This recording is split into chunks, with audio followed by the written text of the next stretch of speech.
Olá, bom dia para você, seja bem-vindo a essa edição. Começa esse jornal, é claro, agradecendo a sua presença. Vamos iniciar então essa quinta-feira olhando para tudo que vai ser assunto hoje, para você ficar por dentro dos temas que movem o Brasil e o mundo nesse 28 de dezembro. Vamos, é claro, ao nosso cardápio de notícias.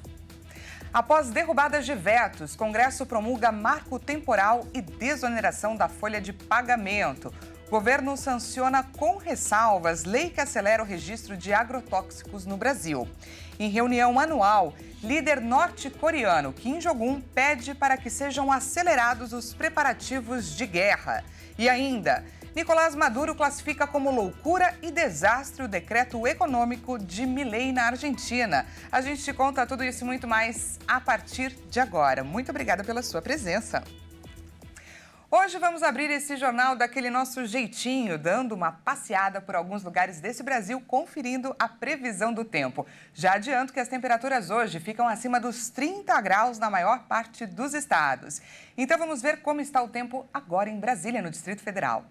Você acompanha agora imagens da região da Esplanada dos Ministérios, com o céu cheio de nuvens que vão aí ocupando os últimos espaços de sol que vemos nessa imagem. Por lá agora faz 21 graus, mas a máxima deve chegar aos 30 graus e tem previsão de chuvas rápidas ao longo de todo o dia. O presidente Lula sancionou com vetos a lei que acelera o registro de agrotóxicos aqui no Brasil. Essa lei foi publicada, inclusive, nesta quinta-feira, em edição do Diário Oficial da União. Depois de 24 anos tramitando no Congresso Nacional, o texto foi aprovado no Senado em novembro e enviado à sanção. A nova lei estabelece prazos para a autorização de novos defensivos agrícolas. Ao todo, o presidente Lula vetou 14 trechos da lei aprovada pelo Congresso. Entre os pontos vetados estão o trecho que determinava o Ministério da Agricultura como o único órgão capaz de coordenar reanálises dos riscos de agrotóxicos, retirando a função do IBAMA e da Anvisa, o texto que retirava a competência do IBAMA e da Anvisa para análise das alterações em registros de agrotóxicos, o artigo que utilizava o Ministério da Agricultura e o IBAMA para deferirem pedidos de produtos à base de ingrediente ativo em reanálise, mesmo antes da conclusão do procedimento, e o trecho que dispensava as empresas de colocar nas embalagens, de forma que não seria possível apagar, o próprio nome e a advertência de que o recipiente não pode ser reaproveitado. Na maioria dos casos, o presidente justificou os vetos pela inconstitucionalidade dos artigos, até do risco à saúde humana e ao meio ambiente. E após derrubadas de vetos, o Congresso promulga marco temporal e também a desoneração da folha de pagamento. O presidente do Senado, Rodrigo Pacheco, promulgou o marco temporal e a lei que renova a desoneração da folha de pagamento de 17 setores da economia. As medidas foram promulgadas após o Congresso derrubar vetos do presidente Lula aos textos em 14 de dezembro. No caso do marco temporal, o presidente havia vetado o trecho que estabelece a data da promulgação da Constituição como marco temporal para a demarcação de terras indígenas.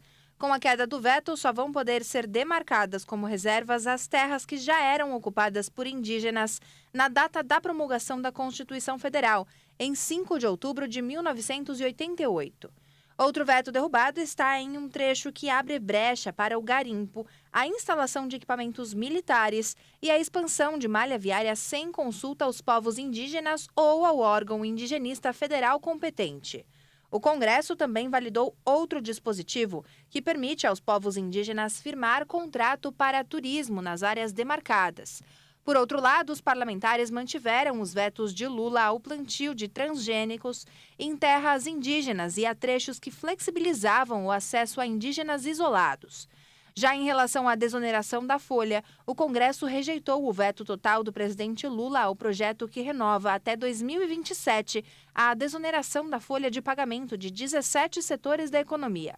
Empresas desses setores empregam quase 9 milhões de pessoas. Agora, com a lei promulgada, as empresas dos setores abrangidos pela regra poderão substituir a contribuição previdenciária de 20% sobre os salários dos empregados por uma alíquota sobre a receita bruta do empreendimento, que varia de 1% a 4,5%, de acordo com o setor e serviço prestado. Com a queda dos vetos, o governo deve preparar medidas que devem compensar as perdas. Termina hoje o prazo para os trabalhadores sacarem o abono salarial PIS/PASEP de 2023. O benefício, no valor de até um salário mínimo, é concedido anualmente a trabalhadores e servidores que atendem aos requisitos do programa. Tem direito ao benefício funcionários da iniciativa privada e servidores públicos que trabalharam durante pelo menos 30 dias em 2021 e receberam até 2 salários mínimos por mês. Eles também precisam estar cadastrados no programa há pelo menos 5 anos. Após essa quinta-feira, os valores do abono salarial que não foram sacados pelos servidores serão devolvidos ao Fundo de Amparo ao Trabalhador. Em 2024, os pagamentos vão começar no dia 15 de fevereiro e o prazo para sacar o benefício será até o dia 27 de dezembro.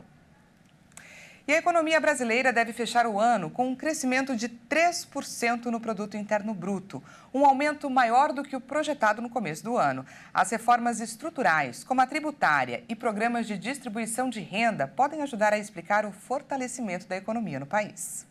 O ano de 2023 começou com a previsão de crescimento de 1,5% na economia do país e encerra com uma perspectiva de 2,92% de aumento do PIB. Os dados são do Banco Central com base nas projeções do mercado financeiro publicadas no Boletim Focus.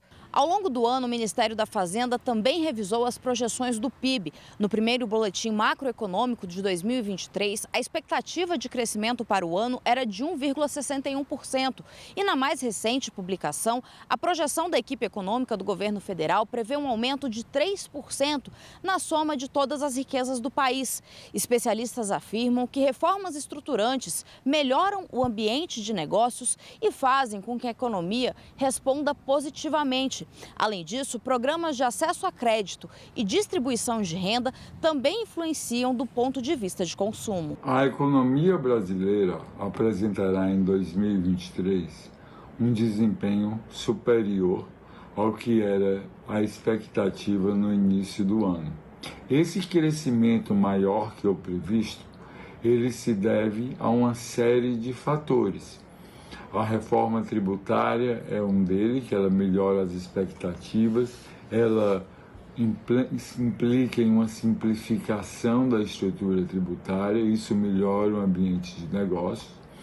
Programas como o Desenrola também trazem para o mercado de consumo grande parcela da economia brasileira que estava alijada por problemas de crédito, e programas de transferências de renda. Então, por parte da demanda, nós temos uma série de medidas que incrementaram a demanda e, com isso, puxaram o PIB para cima, o que é muito bom. Isso se deve realmente ao efeito ainda das reformas que foram feitas de 2016 para cá, como, por exemplo, a mini-reforma trabalhista, também o advento do teto do gasto, que contribuiu para o equilíbrio fiscal até então, também a reforma da Previdência, que gera já uma folga no caixa, também a desalavancagem dos bancos públicos, concessões que geraram investimentos de longo prazo, e isso tudo surte um efeito, né? Agora, por que os economistas têm errado essas expectativas, essas projeções? De fato, é muito difícil você projetar PIB, por exemplo, num país emergente. Nas economias desenvolvidas e mais estáveis, né, isso é uma tarefa um tanto mais fácil. Aqui nós estamos sujeitos, por exemplo, às intervenções do tipo novos subsídios, programas de intervenção do governo mediante essas crises que a gente vem vivenciando. O PIB é composto por todas as riquezas do país e no Brasil os setores de serviço, agropecuária e indústria são essenciais para a melhoria dos números da economia. Na mais recente publicação do IBGE sobre o assunto, já no mês de dezembro, a agropecuária cresceu 8,8% no acumulado do ano na comparação com 2022. O valor adicionado dos serviços subiu 1,8% e a indústria registrou alta de 1%. O índice da inflação também foi revisto pelo mercado financeiro. Essa semana, o Boletim Focus apontou a terceira queda seguida para este ano. um recuo de 4,49% para 4,46%. A inflação registra o aumento geral dos preços dos bens e serviços e um menor índice representa maior poder de compra para os consumidores. A pesquisa Radar Febraban, encomendada pela Federação Brasileira de Bancos, aponta que 46% dos brasileiros relatam melhoria na vida ao longo de 2023, um aumento de 3 pontos percentuais na comparação com o mesmo período do ano passado. Os entrevistados também relataram uma percepção na diminuição do preço dos produtos em geral. Via de regra, o clima da opinião pública melhora nesse período de festividades de final de ano, quando as pessoas renovam as suas esperanças e os seus planos para o ano vindouro. Nessa edição de dezembro do Radar Febraban, esse otimismo se mostra bastante associado ao balanço positivo que os brasileiros fazem em relação a 2023. 59% deles acreditam que o país vai melhorar no próximo ano e 74% também apostam em melhoria em relação à sua própria vida pessoal e familiar. Lembrando que os segmentos mais otimistas são as mulheres, os mais jovens, aqueles com instrução fundamental, com menor nível de renda e os nordestinos. Um outro dado que o Radar Febraban nos traz é a respeito da percepção sobre a inflação. Houve uma queda expressiva de 25 pontos no contingente que acredita em aumento da inflação nos últimos meses, ou seja, em dezembro de 2022 eram 79% os brasileiros que apontavam um aumento dos preços nos últimos meses, enquanto agora, em dezembro de 2023, esse percentual caiu para 54%. Para o ano que vem, a meta da inflação está em 3%, com possibilidade de oscilações entre 1,5% e 4,5%. Atualmente, o mercado financeiro projeta uma inflação de 3,91% para 2024. E antes do intervalo, vamos dar mais uma voltinha. Vamos passear por Londrina, no Paraná, ver o solzão que está por lá. Agora, gente, faz 21 graus, mas a expectativa é que a temperatura suba e muito durante a tarde. Os termômetros devem alcançar aí os 34 graus. E essa temperatura mais alta, ela deve se prolongar durante a noite, até mesmo na madrugada, viu? Algumas nuvens podem aparecer no céu, mas em quantidades bem baixas, então não tem previsão de chuva por lá. E atenção, a umidade do ar também vai baixando ao longo da noite. Por isso, a gente deixa para vocês também um alerta. Não se esqueça de se hidratar. Veja a seguir, em reunião anual, o líder norte-coreano Kim Jong-un pede para que sejam acelerados os preparativos de guerra. E ainda, Nicolás Maduro classifica de loucura e desastre o decreto econômico de Javier Milei na Argentina. A gente volta já já, não perca!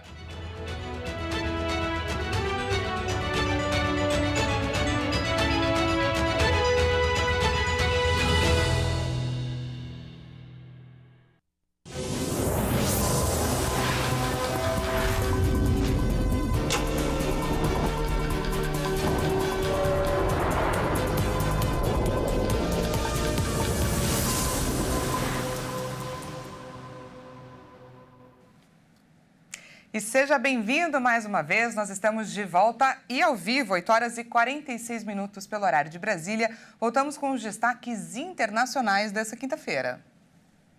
O líder norte-coreano Kim Jong-un pediu para que sejam acelerados os preparativos de guerra. Kim tratou do tema na reunião plenária do Partido dos Trabalhadores da Coreia, que governa o país, na qual são esperados anúncios de decisões políticas para 2024. Vamos ver. Os comentários de Kim chegam uma semana depois de ele advertir que seu país não hesitaria em lançar um ataque nuclear em caso de provocação com armas atômicas. Kim tratou do tema na reunião plenária do Partido dos Trabalhadores da Coreia, que governa o país, na qual são esperados anúncios de decisões políticas para 2024. Kim garantiu que a situação militar na Península da Coreia se tornou extrema devido às ações sem precedentes dos Estados Unidos. Coreia do Sul, Japão e Estados Unidos intensificaram a cooperação militar diante da onda de testes armamentistas dos norte-coreanos e ativaram um sistema para compartilhar informação em tempo real sobre os lançamentos de mísseis de Pyongyang. Há algumas semanas, um submarino americano de propulsão nuclear chegou ao porto coreano de Busan e o governo americano enviou bombardeios de longo alcance para executar manobras com Seul e Tóquio. E o presidente da Argentina, o ultraliberal Javier Milei, apresentou nesta quarta-feira ao Congresso um pacote de leis com textos que contemplam a desregulação da economia após o decreto aprovado pelo mandatário na semana passada. Medidas essas que provocaram manifestações contra ele que, até o momento, levaram seis pessoas à prisão. A quarta-feira foi de protestos na Argentina. Convocadas pelas principais centrais sindicais, milhares de pessoas se concentraram em frente ao Palácio dos Tribunais em Buenos Aires para pedir que se declare inconstitucional o decreto publicado na semana passada para reformar ou revogar mais de 300 normas. Organizações sociais também aderiram à mobilização. A manifestação ocorreu de maneira pacífica até depois do meio-dia, quando um grupo de pessoas teve problemas com policiais que tentavam impedir que fechassem uma rua. Houve confusão.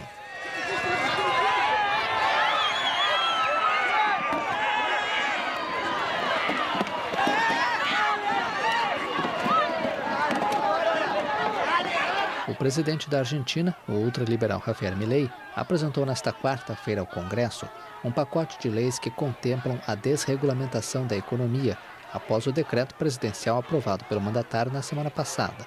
Medidas que provocaram manifestações contra ele e que até o momento levaram 6 pessoas à prisão. O decreto limita o direito à greve, modifica convênios trabalhistas e o sistema de indenizações por demissão, redefine a jornada de trabalho, abre as portas à privatização de empresas públicas e revoga leis de proteção dos consumidores contra aumento dos preços. Milei, que tomou posse em 10 de dezembro com a promessa de reduzir os gastos do Estado, já anunciou que não vai renovar os contratos de 7 mil funcionários públicos. A inflação na Argentina passa de 160% e a pobreza atinge mais de 40% da população. E o presidente da Venezuela, Nicolás Maduro, voltou a fazer duras críticas ao presidente novo da Argentina, Javier Milei, após o anúncio sobre o decreto para desregularizar a economia. Fíjense el desastre de Argentina. ¿Se han dado cuenta? Vejam o desastre da Argentina, se deram conta? A loucura. Um decreto ditatorial do presidente neonazista de ultradireita argentino, eliminando todos os direitos do povo. Argentina eliminando todos os direitos do povo. Maduro fez diversas críticas desde a eleição de Milei como presidente em novembro, garantindo que é uma imposição ao povo argentino. Milei é um construto, uma elaboração do sionismo e do trumpismo para ensaiar um projeto de colonização de um país tão importante e tão grande como a nossa irmã Argentina. Tão importante e tão grande como nossa irmã Argentina. Milei apresentou na quarta-feira ao Congresso um pacote de leis depois do decreto que aprovou na semana passada para reformar ou derrubar mais de 300 normas. A iniciativa, que provocou fortes manifestações, vai entrar em vigor na sexta-feira no marco de um ajuste fiscal que já causou uma desvalorização do peso de mais de 50%. Milei também anunciou que não vai renovar os contratos de 7 mil funcionários públicos.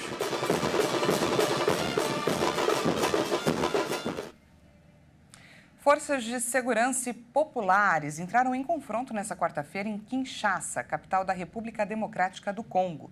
As hostilidades foram registradas em meio ao anúncio de resultados parciais das eleições presidenciais. Uma manifestação havia sido convocada pelos opositores do presidente em exercício, Félix Tshisekedi, mas o ato foi proibido pelo governo. Críticos ao mandatário, que tenta ser reeleito e lidera a disputa, afirmam que o pleito foi fraudado.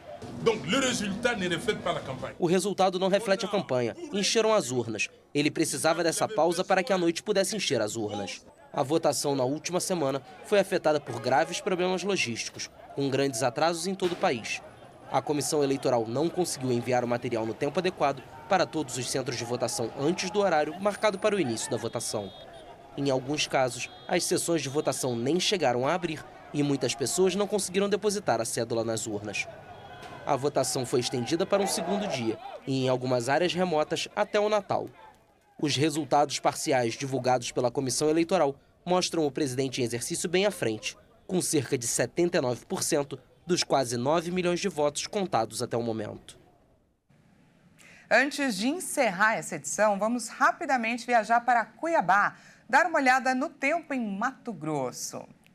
Como vemos nas imagens, o céu está limpinho, sem nuvens e um sol tem a previsão aí de rachar sobre a cidade. Aquele famoso um sol para cada um.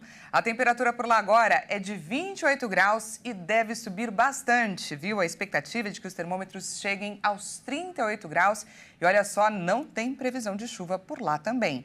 Calorão. Se você está na região, se lembre de cuidar da saúde, a atenção com a proteção da pele e a hidratação. Quem tiver um pet, atenção redobrada aí com os bichinhos que sofrem bastante nessas altas temperaturas. Não saia para passear nos horários de pico e muita água para ele também. Essa edição fica por aqui. Muito obrigada pela sua companhia. Às 10 horas, Juliana Dariva chega com mais informações para você. Eu volto à 1 da tarde com o balanço das notícias dessa quinta-feira. Te espero. Até mais.